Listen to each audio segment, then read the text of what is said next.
What's up, everybody? Welcome to another edition of Dog Talk with Holden. We'll let a little bit of this play in the background for us. What a weekend. Big win over Tennessee this weekend. Got a lot to look forward to. Got a lot to go over here as we get into the games. But before we get into the games, I do want to go over your top 25 that dropped just a little bit ago. Let me get them pulled up here for you and as well for myself so that way I can see them. Boom, there's your new top 25 coming up. I'll also pull up, obviously, the Georgia schedule here on the other side for you guys visually. Podcast, again, just go check it out on YouTube, the channel, to see it there. But let me run through your top 25 right here. You got Clemson still at the top spot there in number 1. Alabama at the number 2 spot. Georgia stays at the number 3 spot. There was a little bit of talk about whether Georgia should move above Alabama in that 2 spot. To be honest with you, I'm fine with where we are. I am fine with us being in the 3 spot because all of us know good and well if they put Georgia in the 2 spot, that's just going to give Alabama one more thing to say, okay. Well, let's see if we can keep up with that this week as we look forward to playing Alabama next week. Or, coming up, doesn't matter either way. But anyways, rolling on with it in the 4 spot now is Notre Dame. After Florida falls, they bump up a spot. North Carolina bumps up a few spots in the 5 spot. Ohio State still yet to play. They're going to stay steady in the 6th spot there. Oklahoma State will jump up a few spots to 7. Cincinnati in the 8th spot, jumping up a few. Penn State still stagnant, not moving and not playing in the 9 hole. Florida will fall 6 spots to 10th. A&M jumps up 10 spots to 11. One thing I don't like right here is if you're going to jump Texas A&M that far and make Florida just fall a little bit, which I agree with where Florida fell. 6 spots, I think it's fine. To an extent, I'll get to that. But if you're going to bump Texas A&M all the way up to 11, why would you put them 1 spot behind the team that they just beat? They're both 2-1, but why would you not put Texas A&M 1 notch above Florida if Texas A&M just beat them? I don't get that. Don't get why you do that. I think it was a pretty big jump for Texas A&M. I'm pretty surprised to see them all the way up there in that 11 spot. Granted, it's a good win against number 14. But again, I think if you're going to put them back-to-back right there, give Texas A&M the jump above them. They just beat them. Why in the world are they sitting 1 spot behind them? Anyways, moving on from it, Oregon, one of the same teams in the only team. Well, I say the only. We'll get down to it. One of the Pac-12 teams in the top 25, staying stagnant again at 12. Miami falls 6 spots to the 13 hole there after losing to Clemson over the weekend. A little bit lopsided there. I didn't expect it to be quite that lopsided, but we'll catch up on some of the games around the league to come up. Auburn, after their barely squeak out a win there against Arkansas, they fall a spot down to 14. BYU 4-0, got it rolling there. They'll be in the 15th spot. Wisconsin stays in 16. SMU, they jump up a spot to 17. Tennessee falls down to 18 after losing to the Dogs. Michigan jumps up a spot, 19. Hadn't played yet, but still sitting at 19. Iowa State, 20. Jumping up a few more spots. Then you got Louisiana jumping up a couple spots there. The Raging Cajuns. I think it's Louisiana. Monroe, I think it's what they say, not Tech, but Louisiana Monroe, 21. Kansas State was not ranked last week. They are ranked this week at 22. Virginia Tech falls a few spots down to 23. Minnesota jumps up a spot to 24. And you get another Pac-12 team in USC cracking into the top 25. Obviously, they're not playing until the end of November. But, again, looking at this top 25, I just don't – the only thing I don't get is the Florida A&M. I've actually got that backwards. I see that I've got Cincinnati in the 10 spot, and that is incorrect because Cincinnati is not in the 10 spot. Why in the world do I have them so far? Cincinnati's in the 8 spot, which I have Penn State at. Okay, I've got the top 25 mixed up there. I'll get that fixed for us here in just a second. Matter of fact, I'll go ahead and do that real quick while I'm thinking about it, so then we ain't got to deal with it. All right, now top 25 should be fixed. Sorry about that. I was reading through it right, luckily, on the screen here, but I guess I put the coaches poll in on your side there. But that should be the updated, now true top 25 there on the side. Sorry about that again. But anyways, I still just don't agree with the Florida A&M thing. I think if you're going to drop Florida down to that 10 spot and bring Texas A&M all the way up 10 spots to that 11 spot, I don't see why in the world you don't give them the edge. I get that, okay, maybe Florida looked better in the first 2 games. Texas A&M obviously struggled with Vandy. That's not any good, and then gets beat by Alabama pretty good, not very competitive. But then they turn around and they beat Florida, even though Florida looked better again in the first couple of games. If Texas A&M beat Florida, they should not be ranked below them. I get if Texas A&M wasn't ranked and maybe lost more games, but and Florida being that ranked, I guess I get that. But if you're going to jump Texas A&M so high, give them one more notch against the team that they just beat. Why in the world do you put them below it? I don't get it. It doesn't make sense to me. A lot of things that don't, but hey, what can you do about it? Other than that, let me make sure that I actually swapped this too on the other screen. I did not. Now, there you go. There you go. There's your updated top 25. Again, I guess I put the coaches poll up instead of the top 25. Now you should have the correct on the side of the screen for you there. Nonetheless, let me run through a couple of the things we're going to go through here. We've done your top 25, which was all over the place, but we got that squared away. We're going to jump through a game here, go a couple of the other SEC games because it was a wild weekend in the SEC. Jump to a few games outside of the league. We'll review the picks from this past weekend. The college football playoff dates have came out, so we'll put those up to you. And then just a couple of the games outside of high school, some of the bigger games around the state of Georgia. But without further ado, let's go ahead and jump into the win for the Dogs. Georgia 44, Tennessee 21. What a great game. And I'm proud of them, proud of the Dogs. Glad we got the win. And hope we can continue this. We've got a big weekend coming up against Alabama this upcoming weekend. So we'll hope that we can continue the trend, I guess is what you would say here. Some of the stat lines for you. Stetson Bennett, first half of this game, let's just go ahead and be honest, wasn't real pretty. We scored some points. Obviously, the second play of the entire game, the snap, what in the world that was about. Snapping it, I told a friend of mine, if you turn that snapper around, it would have been a great pass the other way, but just a terrible snap. Stetson tried to at least keep it out of the end zone, and then I think Zamir White tried to jump on it to at least alleviate it being a 5-point swing. You give them 2 points as opposed to a touchdown. I guess the only good thing is we got the ball back after that instead of giving them 2 points and the ball. But I think our defense could have stood up. Nonetheless, rough start there, rough first half. We scored some points. Defense looked pretty good. A couple of busted plays deep against us there in the end zone. The Garantano connected with what was the guy who had the best? Josh Palmer was the big guy. Garantano ends the night 23 for 36, 215 yards. Had 2 touchdowns, 1 interception on the night. Stetson on the other side, like I said, the second half we looked really good. Defense locked it down. We suffocated them. That's all there was to it. And the offense stepped up and we scored some points, which was fantastic. Stetson Bennett ends the night 16 for 27, 238 yards, an average of 8.8 yards, has 2 touchdowns on the night, no interceptions. His QBR ends at 92.8. Kendall Milton, he ended up being your top running back this evening, yesterday evening. I'm going to record this one for you on Sunday. You're going to get some stuff. I'm going to do a little bit of changing on the dates here for you. But anyways, he comes in, only carries the ball 8 times, gets 56 yards on the night, no touchdowns. Did have a long of 11. Zamir White ran the ball 22 times, touched it a lot, 50 yards, had a touchdown. His long was 9. And that was because James Cook is out. I know they said at the end of the last game when we played Auburn last week that he probably could have came back in. Maybe so. It's probably smart by Kirby to kind of rest him a little bit. You got a big weekend coming up here. But it's all about that shoulder. I think he hurt it there against Auburn and, decided to sit him this week. Moving on, Kenny McIntosh, he also got 8 touches on the ball, 45 yards. Jermaine Burton had a big run of 43 yards. Stetson Bennett, he scrambled a few times, 22 yards on the night with a touchdown. Dejon Edwards also touched it a few times for 7 yards. Let's see. Rest of the team, there was one other guy, bad play there. So we rushed for 193 yards on the night. Here's the number. Here's the number that I think everybody needs to pay attention to. Through the entire game, Georgia touched the ball 50 times, 193 yards, 2 touchdowns on the ground alone. Tennessee, let's look at the other side of the ball. Lead carrier touches it 8 times, gets 25 total yards.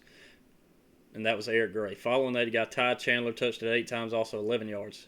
Jalen Hyatt, he touched it once for 3 yards. Garantano, and this will go down to the havoc rate this weekend. If I pull up some of your defensive stuff here, let's see how many sacks we had on the night. 5 sacks, 6 of which were tackles for loss. Had 1 scoop and score near, I think that was maybe the third. It may have been the fourth quarter. I think it was the fourth quarter, actually. So the Dogs, they did the job. Did the job this weekend. I wanted to see if there were any QB hurries on the week. There we go. Yeah, it doesn't show it. It's really weird that these numbers, it doesn't show these QB hurries, which I don't really like. But anyways, the number that I'm looking at here for Tennessee is -1 rushing yards on the entire game out of 27 touches. They called 10 of those Garantano's carries, and he lost 40 total yards on the night. So not too bad. We contained him fairly well. Contained the other running backs. Even if you take any of the sacks out of the game from him, they're still not putting up many yards. Maybe 30, a little over 30, 40 yards. So Dawg's defense, especially that rush defense, looked really good, which is going to have to come in handy this upcoming weekend. On the receiving side of the ball, Kearis Jackson, another good night, touches the ball 4 times, 91 yards, does get a touchdown this time. Got Trey McKitty back. He's been injured, the FSU transfer there.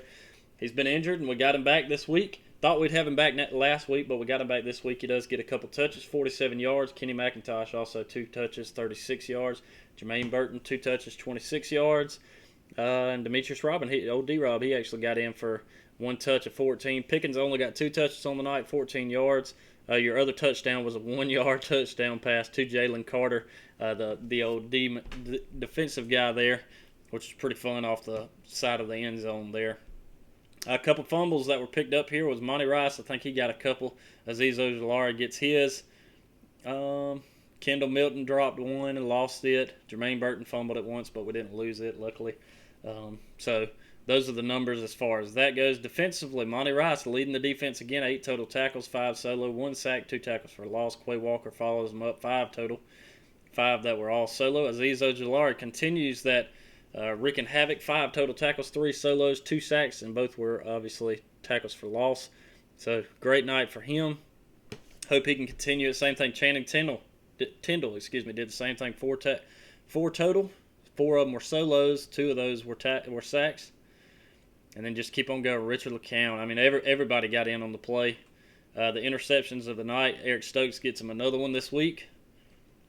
Kenny McIntosh only had 1 kick return, and it was for 42 yards. Our kick return special teams looks really good on the return that he did. Kearis Jackson didn't have any room to return any punts. There were at least 2 I know that bounced, and he caught them and would lay down or try to make something of it. Doesn't get any yards. Actually loses 6 on 3 of the returns. Hot Pod goes 3 for 3 on the night. Has a 51-yard long, so that'll extend his career long, at least starting for the Dogs. And he probably could have kicked that ball from 55. It looked really good from a distance. Gets all 5 of his extra points. Jake Camardo punted it twice. Looked really good in the punting game as well. Turn around on the other side, and Paxton Brooks is having a punt for Tennessee 6 times. And the other side of it is we never let Tennessee get in. They were in range a couple of times, but they never went for a field goal. So no field goals on the night for them. Had a couple kick returns, nothing major for them. Let's see.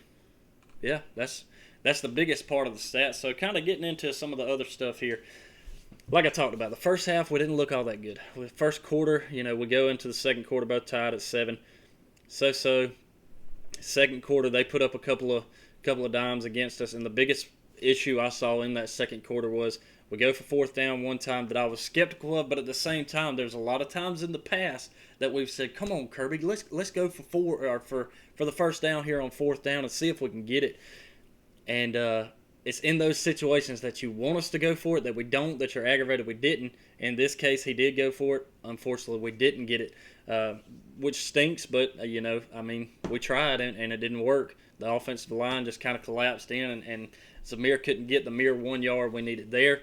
Turn around near in the end, going right before halftime, same thing. Got 4th and goal. First of all, when you have 4 plays to get in the end zone on goal stands, and you can't get on, it just takes me back to a couple of years ago when I think we played Florida, and we had two sets of downs. It was 1st and goal. We get all the way to 4th and goal, and I think I believe it was Florida we played, and they get a penalty, and we get to start it all over, 1st and goal from the 1, and we still could not play.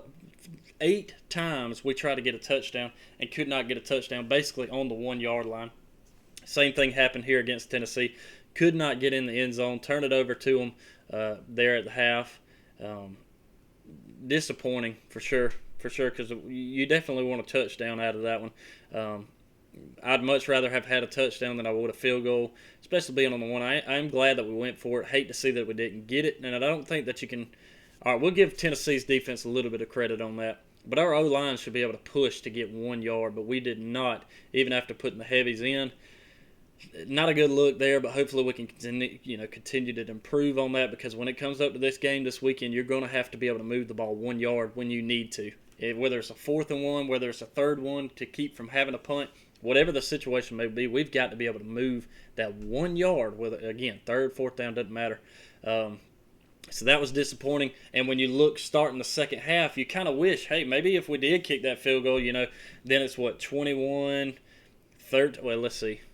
Would have been down by 1. So it would have been 20-21, which would have looked a little bit better, because then we come out and we kick a field goal, and then you got the lead back. So it took a couple extra times for us to actually get in there where we got the lead back and looked a little better in the 3rd quarter. But then the 4th quarter is where we really stepped up. And this is one thing that I've been wanting to see from Georgia. In the past, take the Arkansas game, for example. We were a second-half team. We didn't do good in the first half, but the second half we put up yardage and we put up points. Take the Auburn game. Opposite. We did great in the first half. We were lined up, ready to rock and roll, put some points up. Look at the second half. We put up, a field goal, I think, in the second half. Granted, we didn't let them score, which is fantastic defensively. None of this boils down to the defense, because with the exception to those 2 busted coverage plays in the secondary, which we'll get to, the defense looked great, because that second half we didn't give that up. We wreaked more havoc on the quarterback and in the backfield there for Tennessee trying to run. We didn't let them run the ball, obviously. Makes a big difference in a game, but we were still able to get, Garantano was still able to put 215 passing yards up against us. So be it. Most of those, I'm fairly certain, came in the first half. Second half, we don't let them score, which is fantastic, and our offense moved. The thing that I was excited to see was we put up 2 touchdowns in the 4th quarter, which was good. One of which was defensively, but so be it. You got to have that side of things too. You need the takeaways. You need to be able to score off the takeaways. Whether it's a pick six, whether it's a scoop and score like it was, even if it's an interception and, we get the ball in great field position on their 30-yard line, we still need to produce. I would rather produce a touchdown out of it than a field goal, but at least producing points out of it is going to be a key difference moving on as we play some more tougher opponents coming up. You got Georgia this upcoming week, you got Alabama this upcoming weekend in Alabama. Follow that up with Kentucky. Kentucky's not a terrible team. You saw what they did against Mississippi State this past weekend. Again, don't really know what Mississippi State's deal is. They look good, and all of a sudden they turned into nothing. I think KJ Costello in that game got benched, but we'll get to some of those other games coming up. So, one thing I am looking forward to, I'm going to probably do another one of these episodes on Thursday, which will prepare us for the Alabama game. But this is what I told a good friend of mine. I said, if we can play the first quarter or the first half like we did against Auburn, and if we can put a second half defensively together like we did against Tennessee and Arkansas, really, but then have a 4th quarter like we did against Tennessee, we can beat Alabama. Because you defensively, you just shut them down the first half. Obviously, we've learned to shut down the run game. And then defensively, you keep the same thing going in the second half. But offensively, you're rolling the first half.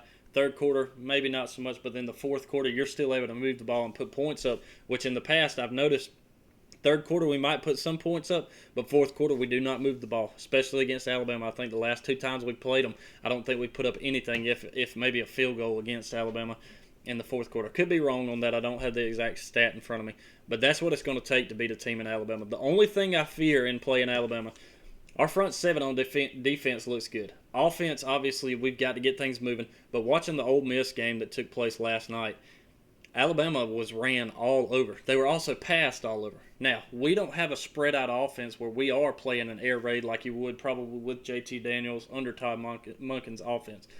What will happen, I don't know. Who knows? I mean, Kieris is getting loose. If Pickens can start to make a difference in the game, and this could be a breakout game coming up for Pickens, we'll see. I think that if it is, you stand a good chance to win this game. Running the ball, we look good. Defensively, I think we can definitely stop their run. Again, the front 7 looks good. The thing that I fear against Alabama is those guys, they run as hard as they can. They get wide. They get deep fast. Our secondary has to be able to stop that. That's what it's going to take. It's going to take the front 7 getting in the backfield and disrupting Mac Jones back there. That's part of it for sure. But the second part of that is if we can't get back there quick enough against him, we at least have to, in our secondary, keep up with their receivers because they're going to get wide on slants and just go routes that we've got to be able to stick with these guys. You saw it twice against Tennessee this weekend. where Tyson Campbell got rocked on one where the guy was well past him, and then I don't remember who the other guy was that it was against, but the same guy went to the same corner, and we just didn't stop it. So I'm hoping that secondary-wise we can get prepared this week to be able to take on a very strong Alabama defense. Or excuse me, Alabama doesn't have that great of a defense at all. But I got a feeling that they're going to step up a little bit better than they did against Ole Miss.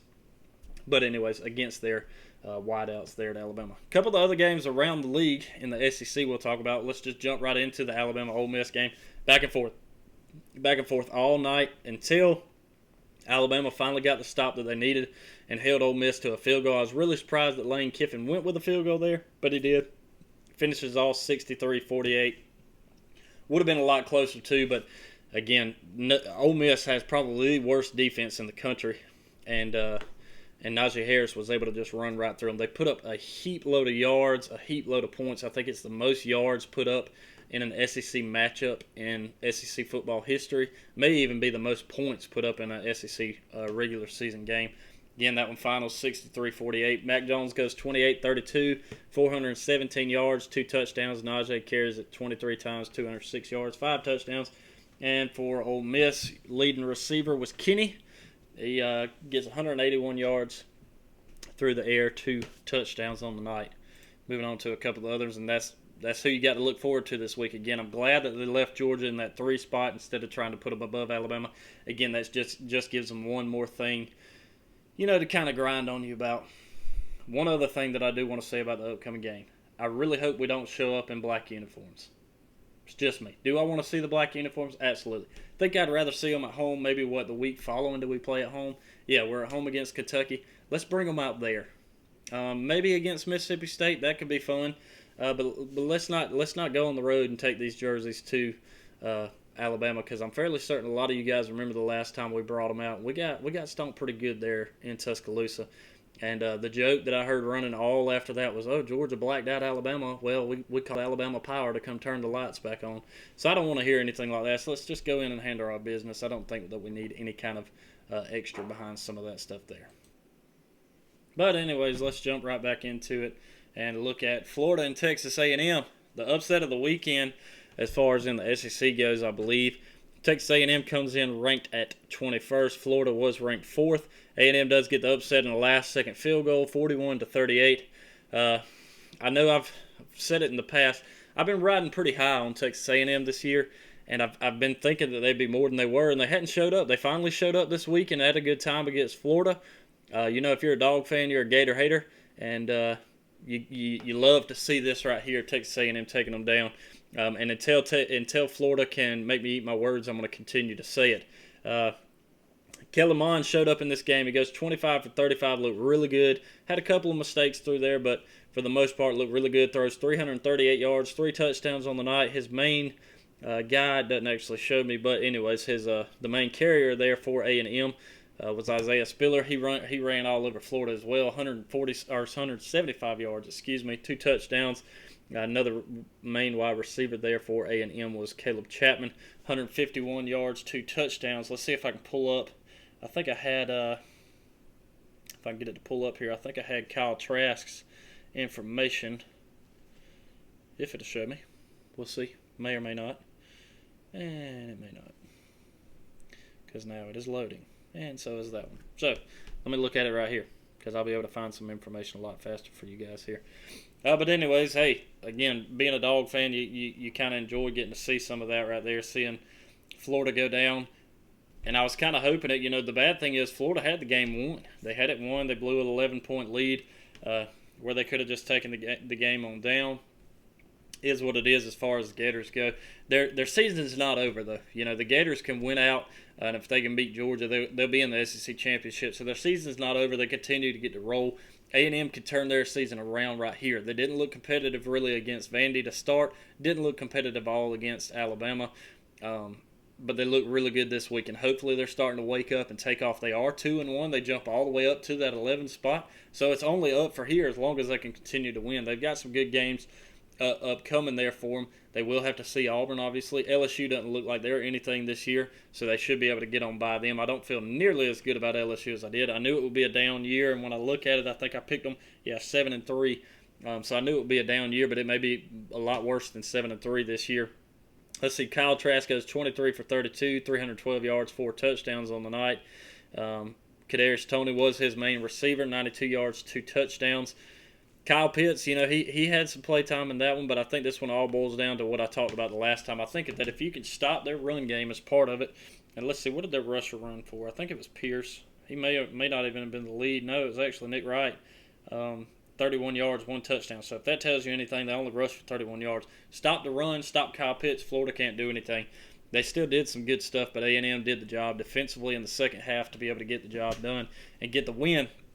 Speaking of LSU from earlier, Missouri, I guess you could call it another upset. LSU was ranked 17th. Missouri, even though LSU was the home team, that game was moved from Louisiana up to Columbia, Missouri, due to Hurricane Delta. Again, prayers to anybody who was affected and involved in that hurricane as it came through. I know it created some pretty bad stuff down there, I guess is what you could say.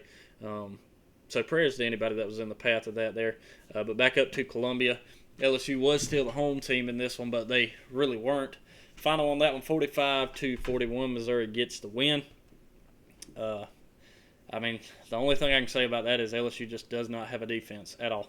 That's all there is to it. Miles Brennan, he does throw for 430 yards, 4 touchdowns. Whereas his main receiver was Terrence Marshall. He looked good, 235 yards, 3 touchdowns. So he was the main guy that he was able to throw to all night, rushing the ball. Leading that is Larry Roundtree from Mizzou. He rushed it 18 times, 119 yards, no touchdowns on it. See if I can pull up your there it is. See if I can pull up. I want to see what Missouri's quarterback did because he actually looked good. And I think they've got him a quarterback there now. Hopefully they can keep him around. It's kind of the other big part of it. Yep. Bazelak, that's his name. Throws for 406 yards, 4 touchdowns. So it looked good. The main rusher there for LSU only rushes for 38 yards. That was Davis Price, 1 touchdown on the night. Main receiver was Dove. I don't know his first name. 83 yards, 1 touchdown there for LSU. So they, that's how that one rolled out. And then the other big game in the SEC was unranked Arkansas against 13 Auburn. And I've got a little bit of news in this that I'll get to. Auburn squeaks it out 30-28. There may have been 7 seconds left, and they got the field goal up. But Arkansas won this football game. The scoreboard doesn't reflect it at the end of the game, but Arkansas won this football game throughout the entire game. They were down 10-0 going into the second quarter. Going into half, they were down 20-12. But Arkansas just continued to fight for the rest of it. Felipe Franks actually looked pretty decent. I don't care much for him, but he actually looked pretty decent in this one. Goes 22 for 30, 318 yards, 4 touchdowns. Tank Bigsby ran all over him, 146 yards on 20 carries. Schwartz had his main receiving night where he had 10 receptions, 100 yards, 1 touchdown. But Arkansas won this football game. And at the end, you get a spike in the game for about 30 seconds. That to me I thought was a fumble. And I actually found the news. The SEC actually came out with it here, and they commented on the play with 30 seconds left to go. It was during the third down play with 30 seconds in the fourth quarter. The official they sounded their whistles to blow the play dead and deemed that it was an illegally grounded ball to conserve time. During the subsequent replay, there was conclusive video evidence that the pass was backwards. However, because the recovery of the football was not clearly made in immediate continuing of football action, the rule on the backwards pass, or the rule on the field, was determined to stand. Both the determination of a backwards pass and immediate clear recovery are required to reverse the ruling on the field.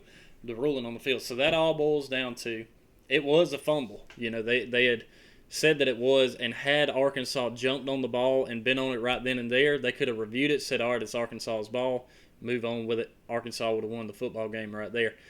But because the whistles were blown, you had an Arkansas guy fall on it, popped out, an Auburn guy fall on it, popped out. So nobody at the end, outside of maybe a few seconds after that, really jumped on the ball and had it in their hand enough to say, hey, I've got the ball. and you couldn't overturn it at that point. Unfortunately for Arkansas there, because they played a really good game, especially defensively in this. I think Arkansas's defense is actually pretty good this year. Offensively, they've got to still put some stuff together to be able to win. And I have one other game out of the SEC that we'll run through real quick. Two, actually, I think. Yeah, you have Mississippi State and Kentucky. Mississippi State did not look good. Kentucky actually looked pretty good, and you had Vandy and South Carolina. South Carolina wore Vandy out, 41-7. Not much to say about that one. Kentucky, Mississippi State, 24-2. Kentucky looked good. Mississippi State didn't. And that's all there is to it. I guess you could just say at the end of the day, Mississippi State just ended up being a fluke, getting a lucky win there to start the season. I was hoping they'd be a little bit better than they were, but it just doesn't look like that's the way that it's going to shake out this season. Anyway, let's jump into some of your games outside of the league. You did have number 7 Miami and Clemson play. Thought this would be a lot closer. Ended up not being so much. Going into the half, it was for sure. You know, you had a 21-10 game. So Miami was right there, but Clemson just kept rolling. Clemson's defense looked really good in this one. Their offense was potent, rolling on. Trevor throws for 292 yards, 3 touchdowns. ETM ran all over him, 149 yards. And the leading receiver was Brandon Galloway. So 42-17, Clemson gets a big win over Miami and looked to be the top team in the country right now, especially after Alabama's defensive struggles yesterday. Georgia still looks really good. I'd like to see the offense, even though we put up 44 points, I'd still like to see the offense really come together and look even better than they do now to be able to say that Georgia, I think, can compete with them. A couple of other games coming out, bigger games in the country. Notre Dame, Florida State. Notre Dame gets a big win, 42-26. There for a little while, though, Florida State started making a game. They've got a quarterback on their hands there, and Florida State and Jordan Travis. Hopefully he can keep things rolling for them there, but again, Notre Dame does get the win. North Carolina squeaks it out 56-45. Sam Howell throws for 257 yards, taking down Virginia Tech. BYU, again, this is their first big game where it was actually really tight there against UTSA. They squeak it out 27-20 as well. Take the big Red River rivalry, or Red River shootout, whatever you want to call it. It was a shootout for sure. They go to 4 overtimes. Oklahoma gets the win, 53-45. Not going to say much there. I don't think either of them belong in the top 25. And looking back at it here, neither of them are. I'm glad they didn't put Oklahoma back in the top 25 even after that game. Rightfully so. The other one was Iowa State taking care of Texas Tech, 31-15. For the most part, that's going to round out your top 25 there, inside and outside of the league. Let's go back and look at the picks from this past weekend. Here we go. These were it. I ended up 5-2 so far on the year. I did take Georgia to win by more than 12 there, given 12 points. And for it to hit the over, Georgia alone hit the over. And that final, obviously, 44-21. I picked it 31-13. Score not quite so right. But regardless, it wasn't about the score. It was about Georgia giving 12 and getting that as well as the over. So I get 2 wins on that one. And I did not win in the Miami-Clemson game. Thought that Miami could get those 14 points, if not win by at least 3. And it didn't happen. Obviously, they got blown out of the water. So that'll move me to 5-2 on the weekend. And if we look back at your bet lines from this past weekend, there we go. Make sure it would change here for us. This is what it looked like. Florida was a favorite. Obviously, A&M upsets them there. Florida was a favorite by 6.5. Texas A&M busts that one. LSU was a favorite by 14. Mizzou busts that one. Georgia a favorite by 12.5. They get that one. Alabama a favorite by 23. And let's see, 23.5. What did that Alabama final end up being again? Let me look at the difference in these here. It was 63-48. So right there on the edge of that one. South Carolina, they took care of business there in Vandy. Mississippi State, Kentucky. Kentucky actually ends up obviously winning that one. Auburn did not. So only a couple teams really covering the spread this week. And that's basically what shakes out in that one there. So looking at the SEC East and West, I will have to update these rankings for us to bring them to you here. But I can probably look right here and find it. Let's see. Let me look in the SEC and find your rankings here. Maybe or maybe not. We'll see. In the meantime, I can at least bring you this. One thing that I did not care for in this was at the end of all the games, I saw a interview with Dan Mullen, old Dan Mullen, complaining that next week he wants to be able to pack the swamp. All 90,000, however many people will fit in the toilet bowl down there. The swamp. He wants to be able to pack it out, and I just don't know. I don't know how you can feel that way. I know the week previous, a lot of people had said, how in the world is Georgia getting this many people into a stadium? And looking at the 12th man in Texas A&M yesterday, yeah, it was loaded. That bottom level was like, all right, this is what it's supposed to look like. It's almost like they thought, okay, well, the cameras will look at the bottom level, but they won't look at the second and third level. Second and third levels look packed. I will give him that. But regardless, to sit there and whine about it and say, hey, I think I'm going to see if I can't pack the swamp next week. They definitely affected the game, and I think we should be able to pack the swamp. We're going to have to talk to the governors and everything down there. It's ridiculous. Get over it. You lost the ball game. It doesn't all come down to crowd noise. Do they make a difference? Yes. But look at Georgia against Tennessee. And obviously I'm going to come back to it. This is Dawg talking. That's what I'm going to do. Georgia just defensively, they can move their line. They made Tennessee jump a lot. But you can also put 25% of what you've got in a stadium. If you can fit 100,000 in there, you're getting 25,000 in. That's plenty. Plenty enough to at least make some noise, and you wouldn't think it, but hey, they can. But here's our ranking now in the SEC East. Georgia's now back at the top where they belong. Florida follows them in that. Tennessee after that. Kentucky in the 4th spot. Missouri 5. South Carolina 6. Vandy at the bottom. Hadn't gotten a win yet. Doesn't look like they will. Looking over at the West, Alabama is 3-0, so they are in the top spot. Texas A&M follows them up in the 2nd spot, which is where I expected them to be. Auburn in that 3rd spot. And I would have expected LSU to be in that 4th spot, but they're not. LSU's actually at the bottom. You got Ole Miss, Arkansas, Mississippi State, and again, LSU following that up in the bottom. Only 2 left undefeated this week in the SEC, obviously Georgia and Alabama, and one of them will be left at the end of this upcoming weekend as Georgia does look forward to playing Alabama. They're coming up. So that's the bulk of what I've got there. Didn't really care much, again, like I said, why is my page not popping up? Okay, here we go. There for what old Dan Mullen had to say. But here's your dates coming out. Saw it earlier for the 2020 college football playoff dates. Tuesday, November 24th, the first playoff rankings will be released. That one will be at 7 o'clock Eastern Time. Sunday, December 20th will be the selection day. Then Friday, January 1st, you get the semifinals, which will be the Rose Bowl and Sugar Bowl. I think between Georgia playing in the Rose Bowl against Oklahoma back in 2018 and Georgia the past 2 years playing in the Sugar Bowl, I think Georgia would be okay this year, even though it would be 3 consecutive years. I think Georgia will be all right if they ended up in the Sugar Bowl for a 3rd straight year this year, considering it's a semi-playoff game. Monday, January the 11th will be the national championship game. And on the bottom of the screen there, you see you've got your top 10 scrolling. I'll update that one every week, at least in our rankings. Might not have to show you this same page every week, but that's okay. I'll let you number 10, Cincinnati, scroll across there. I may actually have not updated that. I don't think I did because that's not. So that scroller that's on the bottom of your screen there, I got to fix it, of course, because I don't have it right, but at least you got it there. In the meantime, let me pull up some of these numbers here for us because I don't need that anymore. Don't need that. Sorry, you guys. It's just exciting. I will get some of our under the lights stuff pulled up here for us so we can go through some of these top high school games around. Why in the world is none of my music working tonight? Here we go. All right. Play a little bit of this here for you as we go through some of the scores here. Tift County gets a win 47-0. Let's look at our top 25 in the Georgia ranks. Chris County gets a win 32-0 over Upson Lee.